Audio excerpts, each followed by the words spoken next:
नमस्कार। 5 detailed videos में मैं आपके सारे पोइटिक डिवाइसेस कवर कर चुकी हूँ और 42 वीडियोस ऑलरेडी अपलोड हो चुके हैं सेकंड सेमेस्टर के लिए। ये 43rd वीडियो है। इसमें कुछ ऑब्जेक्टिव क्वेश्चंस हम देखते हैं पोइटिक डिवाइसेस पर। पहला क्वेश्चन है, a syllable consist of one और मोर। एक सिलेबल में एक या एक से ज़्यादा होते हैं। क्या चीज़ होती हैं? स्पीच साउंड्स, लेटर्स, फिनोम्स या फिर वर्ड्स। तो एक सिलेबल में एक या एक से ज़्यादा स्पीच साउंड्स होती हैं, तो हमारा जवाब होगा ए। फिर the nucleus of a syllable is it's. तो एक सिलेबल का जो न्यूक्लियस है, जो केंद्र है, वो क्या होता है? वॉवल, स्पीच साउंड, कंसोनेंट या फिर फोनेम्स। तो एक सिलेबल का न्यूक्लियस जो होता है, केंद्र जो होता है, वो उसका वॉवल होता है। तो हमारा जवाब होगा ए।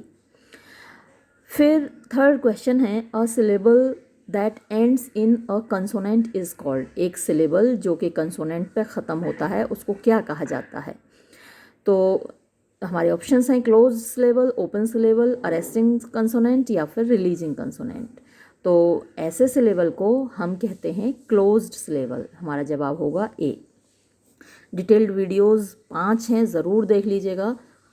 फोर्थ क्वेश्चन है, the syllable that are pronounced light. वो सिलेबल जो कि हल्के प्रोनाउंस होते हैं, हल्के से उनका उच्चारण होता है, उनको क्या कहा जाता है? Unaccented syllable, stress syllable, accented syllable या ओपन सिलेबल। उनको अनएक्सेंटेड सिलेबल कहा जाता है या अनस्ट्रेस्ड सिलेबल भी कहा जाता है। तो हमारा जवाब होगा ए। इसकी जगह अनस्ट्रेस्ड भी आ सकता है। अनएक्सेंटेड वर्ड यहाँ पर दिया हुआ है, इसकी जगह अगर अनस्ट्रेस्ड भी आता तो आपको वही मार्क करना था। तो हमारा जवाब होगा ए। फिर नेक्स्ट क्वेश्चन देखिए, इन अ पॉलीसिलेबिक वर्ड। पॉलीसिलेबिक होते हैं जिसमें एक से ज़्यादा सिलेबल होते हैं, और जिसमें एक सिलेबल होता है वो मोनोसिलेबिक कहलाता है। तो in a polysyllabic word the most prominent syllable receives. तो जो सबसे ज़्यादा प्रोमिनेंट यानी ख़ास सिलेबल होता है या सबसे ज़्यादा इंपॉर्टेंट सिलेबल होता है, वो क्या रिसीव करता है? Primary accent, secondary accent, high accent या लो एक्सेंट। तो जो मोस्ट प्रोमिनेंट सिलेबल होता है वो प्राइमरी एक्सेंट रिसीव करता है। तो हमारा जवाब होगा A. Next question, primary accent is also called. जो प्राइमरी एक्सेंट है उसको और क्या कहा जाता है? Tonic accent, high accent, phonic accent या फिर लो एक्सेंट। तो उसको टोनिक एक्सेंट कहा जाता है। हमारा जवाब होगा ए। फिर सेवेंथ क्वेश्चन देखिए, primary accent is marked with a. जो प्राइमरी एक्सेंट है उसको कैसे मार्क किया जाता है? वर्टिकल बार एबव, हॉरिजॉन्टल बार एबव, वर्टिकल बार बिलो या फिर हॉरिजॉन्टल बार बिलो। तो जो प्राइमरी एक्सेंट है उसको वर्टिकल बार एबव यानी ऊपर एक वर्टिकल बार लगाकर उसको मार्क किया जाता है। तो हमारा जवाब होगा ए। आपने स्ट्रेस्ड अनस्ट्रेस्ड सिलेबल्स पर वीडियो अगर नहीं देखा है तो देख लीजिए, बल्कि वो पांचों वीडियो आपके लिए बहुत इंपॉर्टेंट हैं देखना। 8th क्वेश्चन को देखिए, secondary accent is marked with. Secondary accent को कैसे मार्क किया जाता है? वर्टिकल बार एबव, हॉरिजॉन्टल बार एबव, वर्टिकल बार बिलो या फिर हॉरिजॉन्टल बार बिलो। तो जो सेकेंडरी एक्सेंट है उसको वर्टिकल बार बिलो यानी कि एक वर्टिकल मतलब सीधा सीधा होता है और हॉरिजॉन्टल ऐसे तिरछा होता है। तो जो वर्टिकल बार नीचे लगाया जाता है उससे मार्क किया जाता है सेकेंडरी सिलेबल। तो हमारा जवाब होगा सी। फिर है, a syllable that ends in a vowel is called. तो एक ऐसा सिलेबल जो इसका अंत वॉवल में होता है उसको क्या कहा जाता है? Close syllable, releasing syllable, open syllable या फिर अरेस्टिंग सिलेबल। उसको ओपन सिलेबल कहते हैं। तो हमारा जवाब होगा सी। 10th क्वेश्चन देखिए, a syllable that is pronounced prominently is called. एक ऐसा सिलेबल जिसको जोर से प्रोनाउंस किया जाता है उसको क्या कहा जाएगा? Stress syllable, close syllable, unstressed syllable या फिर ओपन सिलेबल। उसको हम स्ट्रेस्ड सिलेबल कहेंगे। तो हमारा जवाब है ए। 11th क्वेश्चन देखिए, a syllable that is pronounced lightly is called. एक सिलेबल जिसको कि हल्के से प्रोनाउंस किया जाता है उसको क्या कहते हैं? Unstressed syllable, open syllable, stress syllable या फिर क्लोज सिलेबल। तो इससे पहले एक और क्वेश्चन आया था, तब मैंने आपको बताया था कि जो हल्का प्रोनाउंस किया जाता है उसको अनएक्सेंटेड या अनस्ट्रेस्ड सिलेबल कहते हैं। तो वहाँ ऑप्शंस में अनस्ट्रेस्ड वर्ड नहीं था, अनस्ट्रेस्ड सिलेबल नहीं था, तो हमने अनएक्सेंटेड सिलेबल जो ऑप्शन था उसको हमने मार्क किया था। अब यहाँ पर ये अनस्ट्रेस्ड सिलेबल दिया हुआ है तो हम इसी को मार्क करेंगे। तो जो हल्के से प्रोनाउंस होता है उसको हम अनस्ट्रेस्ड सिलेबल कहते हैं। हमारा जवाब हुआ ए। 12वां सवाल देखिए, a syllable is made up of, एक सिलेबल किससे बनता है? Vowels and consonant, letters, phrases, words. तो एक सिलेबल वॉवल्स और कंसोनेंट से बनता है। हमारा जवाब हुआ ए। फिर है the recurrence of a prominent feature in regular units in a sequence of speech sounds is called. तो जो रिकरेंस माने पुनरावृत्ति होना, बार बार आना, ऑफ अ प्रोमिनेंट फीचर, एक खास विशेषता का इन रेगुलर यूनिट्स, नियमित यूनिट्स में, इन अ सीक्वेंस ऑफ स्पीच, यानी जो स्पीच का बोलने का क्रम है, तो उसको क्या कहा जाता है? मीटर, फुट, सिलेबिक मीटर या फिर एक्सेंचुअल मीटर। तो उसको मीटर कहा जाता है। जवाब हुआ हमारा ए। बाकी सिलेबिक मीटर और एक्सेंचुअल मीटर के बारे में मैंने आपको मीटर वाले वीडियो में डिटेल में बताया है, नहीं देखा है तो देख लीजिएगा। फिर है a recurrent pattern of long and short syllable is. तो रिकरेंट माने बार बार दोहराना, जो पहला लॉन्ग और शॉर्ट सिलेबल का जो बार बार आना क्या कहलाता है? Quantitative meter, qualitative meter, accentual meter या फिर सिलेबिक मीटर। तो हम उसको क्वांटिटेटिव मीटर कहते हैं। हमारा जवाब हुआ ए। 15वां सवाल देखिए, हेक्सामीटर कंसिस्ट ऑफ, हेक्सामीटर में होते हैं, इसमें बुक में लाइंस दिए हुए हैं, जबकि मैंने आपको जब मीटर पढ़ाया था तो मैंने आपको बताया था किस तरीके से मीटर डिसाइड होता है। तो हेक्सामीटर में 6 फीट होते हैं ना, लाइंस नहीं होती, फीट से डिसाइड होता है कि ये हेक्सामीटर है। तो यहाँ जो जवाब होगा 6 फीट होगा जवाब। फिर है 16th question, when a verse line ends with an unstressed syllable it is called. यानी जब एक वर्स यानी कविता की पंक्ति अनस्ट्रेस्ड सिलेबल से ख़त्म होती है तो उसको क्या कहा जाता है? Feminine ending, close ending, masculine ending या फिर ओपन एंडिंग। तो उसको हम कहते हैं फेमिनिन एंडिंग। ये मैंने आपको बताया भी था, राइम स्कीम में भी बताया था और मीटर वाले वीडियो में भी बताया था। अनस्ट्रेस्ड मतलब हल्का सा हल्का होता है वो सिलेबल, और फेमिनिन को थोड़ा सा सॉफ्ट माना जाता है। तो जो अनस्ट्रेस्ड सिलेबल्स हैं वो सॉफ्ट सिलेबल्स होते हैं। तो जो फेमिनिन है, महिलाएं हैं, उनको सॉफ्ट माना जाता है, इसलिए उसको फेमिनिन एंडिंग कहते हैं। जवाब हुआ हमारा A. Next 17th question, when a verse line ends with a stressed syllable.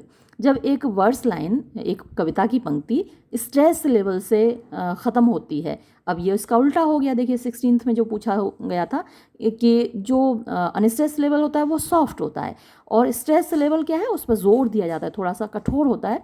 तो मर्दों को कठोर माना जाता है, तो हम इसको क्या कहेंगे? Masculine ending. बाकी ये क्लोज एंडिंग, फेमिनिन एंडिंग और ओपन एंडिंग ये हमारे सही ऑप्शंस नहीं है। हमारा सही ऑप्शन होगा मैस्कुलिन एंडिंग। तो जवाब हमारा ए हुआ। 18वां सवाल देखते हैं, rhyme scheme is indicated by using. Rhyme scheme को इंडिकेट किया जाता है, इंगित किया जाता है क्या प्रयोग करके? लेटर्स, वर्ड्स, साउंड्स या सिलेबल्स।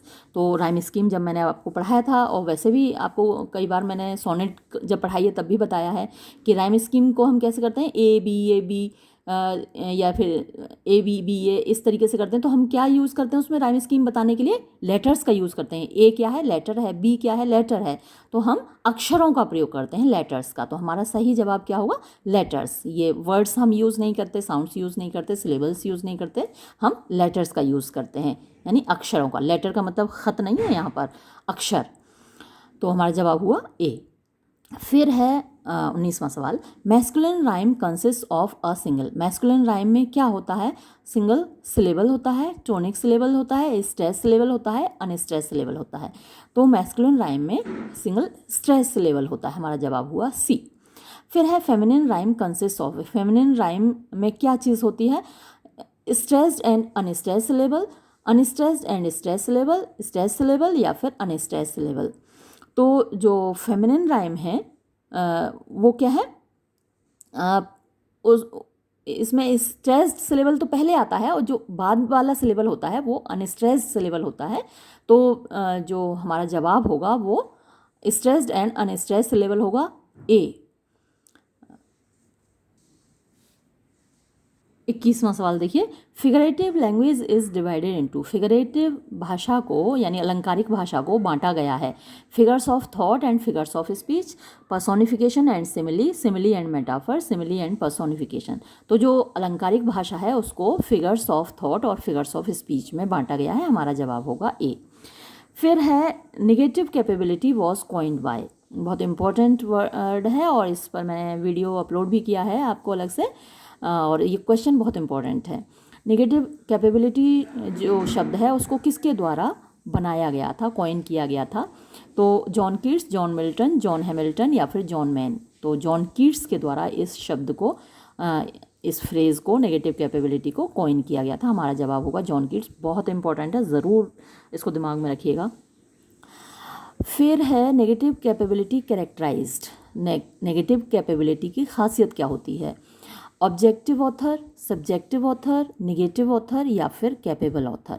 नेगेटिव कैपेबिलिटी की जो खासियत होती है वो होती है ऑब्जेक्टिव ऑथर, यानी जो लेखक है वो ऑब्जेक्टिव होना चाहिए, यानी विषय परक होना चाहिए, मतलब आत्मपरक नहीं होना चाहिए। सब्जेक्टिव क्या होता है? आत्मपरक, मतलब जो अपने बारे में लिखता है व्यक्ति तो सब्जेक्टिव होता है, दूसरी चीज़ों के बारे में लिखता है तब वो ऑब्जेक्टिव होता है। तो जो नेगेटिव कैपेबिलिटी है वो ऑब्जेक्टिविटी है, व्यक्ति दूसरी चीज़ों के बारे में लिखता है, दूसरी चीज़ों को महसूस कर सकता है, अपनी पर्सनैलिटी को एक तरफ रख के, अपनी पर्सनैलिटी को, अपने व्यक्तित्व को दरकिनार करके वो दूसरी चीज़ों के बारे में लिखता है, तो ऑब्जेक्टिव ऑथर होता है। नेगेटिव कैपेबिलिटी को मैं आपको ख़ास तौर पर बार बार इसको दोहरा रही हूँ और अच्छे से आपको समझाने की कोशिश कर रही हूँ, क्योंकि ये बहुत इंपॉर्टेंट टर्म है और इसमें क्वेश्चन ज़रूर आएगा, तो याद रखिएगा इसको।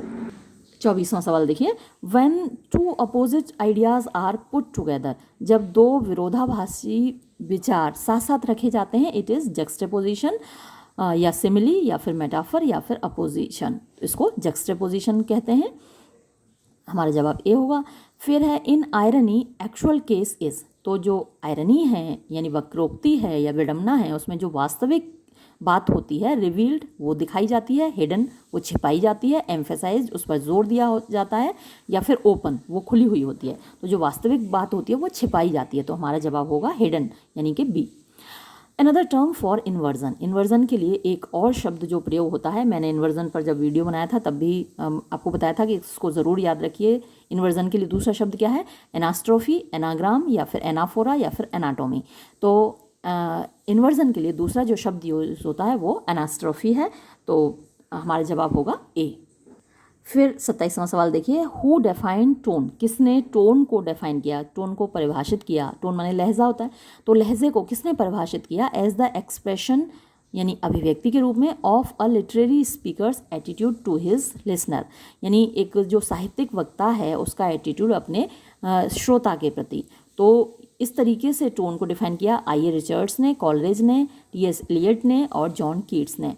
तो अब क्योंकि आपके सिलेबस में प्रैक्टिकल क्रिटिसिज्म भी है ना, प्रैक्टिकल क्रिटिसिज्म को जो लिखा वो आई.ए. रिचर्ड्स ने लिखा है, प्रैक्टिकल क्रिटिसिज्म आई.ए. रिचर्ड्स की दी हुई है। अब वहीं प्रैक्टिकल क्रिटिसिज्म में इस पर बात हुई है टोन पर, तो जो हमारा जवाब है वो आई.ए. रिचर्ड्स है यानी कि ए। फिर है next question, the emotional power of a work is, तो जो इमोशनल पावर है एक वर्क की, एक रचना की, वो होती है। अब देखिए ऑप्शंस हैं form, structure, tone and theme. तो आपको देखकर लगेगा कि यहाँ जवाब थीम होना चाहिए, एक बार को लगता है देखकर, लेकिन हम जो यहाँ बात करेंगे वो फिर से आई.ए. रिचर्ड्स के अकॉर्डिंग बात कर रहे हैं। तो आई.ए. रिचर्ड्स ने वहाँ पर फॉर्म पर बल दिया है और कहा है कि जो यूज़ करता है ऑथर वो एक लिटरेरी लैंग्वेज को यूज़ करता है और जो उसकी फॉर्म है उसमें एक इमोशनल पावर होती है, तो हमारा जवाब यहाँ पर होगा ए। तो ये थे कुछ इम्पोर्टेंट आपके लिए मल्टीपल चॉइस क्वेश्चंस, लेकिन मैं बार बार जैसा कि हमेशा आपसे कहती हूँ डिटेल्ड स्टडी ज़रूर कीजिए, भले ही आपका एग्ज़ाम MCQs बेस्ड हो। तो जो आपके लिए जितने मैंने डिटेल्ड वीडियो अपलोड किए हैं उनको एक बार ज़रूर देख लीजिएगा। ये वीडियो मैं यहीं समाप्त करती हूँ। धन्यवाद।